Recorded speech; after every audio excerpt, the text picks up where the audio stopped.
Bonjour à toutes et à tous, j'espère que vous allez bien aujourd'hui. Moi j'ai une très grande forme, je suis pleine d'énergie, donc je me suis dit qu'il était temps de partager avec vous une petite vidéo.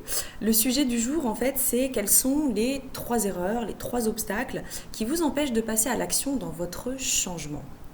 Parce qu'il y a toujours des choses qui freinent, qui font que même si au fond de vous, vous sentez et vous avez cette envie d'aller de l'avant et de vous dépasser et de pouvoir enfin vous libérer de certaines choses, parfois cet élan de motivation, cette énergie, ça me nuise, se rabaisse parce que vous vous laissez emporter complètement par ce que votre mental, ce que votre tête vous dit. La première erreur, le premier obstacle, c'est vraiment la peur du regard, la peur des autres, du jugement des autres, sur ce qu'on s'apprête à faire.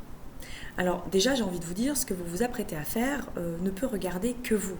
Vous n'êtes en aucun cas obligé d'en parler à Pierre-Paul Jacques. C'est une démarche qui est avant tout personnelle et qui nécessite d'être vraiment concentré sur soi. Donc, pour éviter d'être justement déstabilisé parce que les gens pourraient dire autour de nous, il vaut mieux parfois, en tout cas au tout début, garder cette étape de vie, cette expérience pour soi. Et puis, quand on se sent un peu plus fort, quand déjà le travail a commencé, on peut justement évoquer les choses avec l'entourage.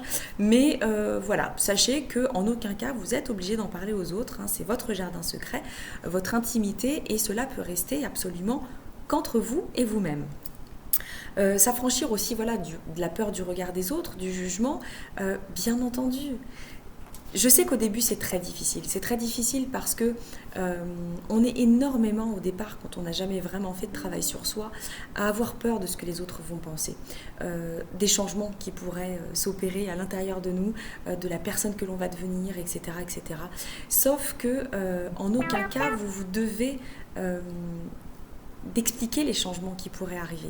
Vous devez simplement être confiant en vous-même, envers ce que vous vous apprêtez à faire comme travail, pour justement vous libérer de certaines choses et de vous dire « Ok, d'accord, je ne sais pas où je vais, c'est clair que je ne sais pas où je vais, mais j'ai envie d'y aller parce que je sais que ça va être bon pour moi. » Et ça arrive justement sur le deuxième obstacle, la deuxième erreur peut-être, c'est d'avoir le courage de sortir de sa zone de confort. Parce qu'effectivement, quand on entame un travail sur soi, quel qu'il soit, on sort de sa zone du confort, bien sûr. On va au-delà de ce qu'on connaît. Il y a tellement de gens qui restent enlisés dans ce qu'ils n'aiment pas, dans ce qu'ils ne savent pas faire, parce qu'ils ont peur de se planter, ils ont peur d'aller à l'échec, ils ont peur de ce que les autres vont penser, surtout s'ils se plantent. Enfin, il y a tout un tas de trucs que vous vous dites en tête, alors qu'au final, sortir de sa zone de confort ne vous fera vous sentir encore plus vivant. Je ne sais pas si ma phrase était très française. Néanmoins, ce que je voulais vous dire, c'est que vous allez vous sentir encore plus vivant. Vous allez vous sentir encore plus dans votre identité, encore plus à votre place.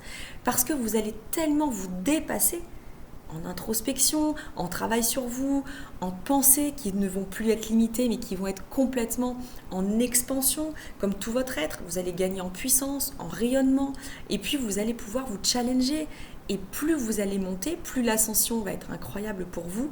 Donc vraiment, sortir de sa zone de confort, c'est exactement comme un sportif. Quand on veut atteindre un certain niveau, il y a un moment où on stagne, on ne sait pas trop pourquoi, parce que le corps s'est habitué. Tout comme vous, on est vraiment dans la neuroscience, quelque part. Attention, on est dans de la physique quantique aussi, quand on parle de croyances, etc. Le pouvoir de la pensée, c'est exactement ça.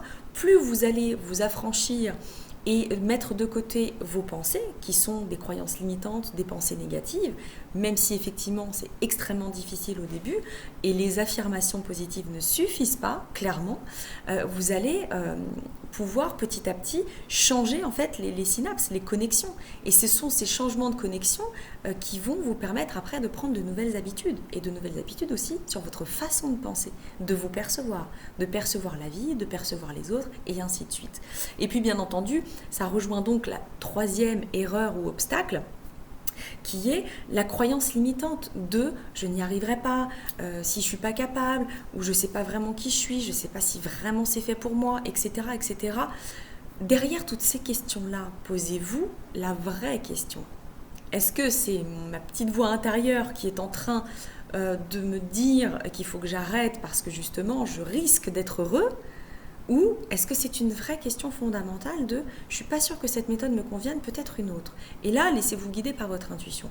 Mais il est primordial de faire vraiment la distinction entre ce que votre mental vous envoie, c'est-à-dire toutes ces croyances qui sont hyper lourdes, qui reviennent tout le temps, etc., etc., et puis vraiment ce que vous avez envie pour vous. Parce que la démarche que vous faites, elle est pour vous, uniquement pour vous. Ça peut paraître égoïste, ça n'en est absolument pas. Le but d'une vie, c'est d'évoluer, c'est de grandir, c'est d'accueillir les expériences pour encore plus évoluer. Donc plus vous allez accepter que tout ce que vous faites pour vous sera avant tout pour vous, mais aussi pour l'entourage proche. Parce que quand je dis souvent en coaching que tout part de vous, c'est vrai.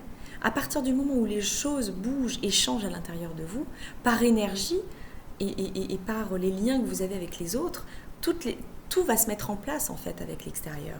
Donc il y a une sorte de fluidité et d'aisance qui va se mettre en place, qui est chouette quoi. Donc surtout, si vous avez envie de passer à l'action, de travailler sur vous, etc., ne vous arrêtez pas pour tous les points que je vous ai évoqués avant. Passez à l'action. Osez bouger les choses et je vous assure que vous n'en serez jamais déçus. Sur ce, je vous souhaite une excellente journée et je vous dis à très vite. Ciao.